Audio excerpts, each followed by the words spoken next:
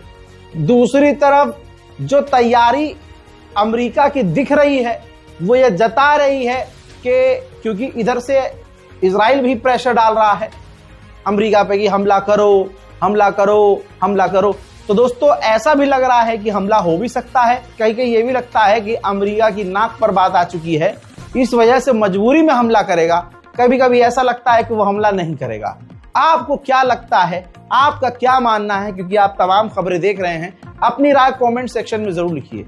इस वीडियो को शेयर कीजिए, इस रिपोर्ट को शेयर कीजिए, और सुबह सुबह मैंने ईरान अपडेट जो आपको फज्र में दी है, यानी फज्र के बाद जो दी है, उस वीडियो को भी जाकर जरूर देखिएगा। फिलहाल के लिए इस वीडियो में इतना ही, इस रिपोर्ट में इतना ही। इस रिपोर्ट को शेयर कीजिए, अपनी दुआओं में हमें याद रखिए। जय हिंद।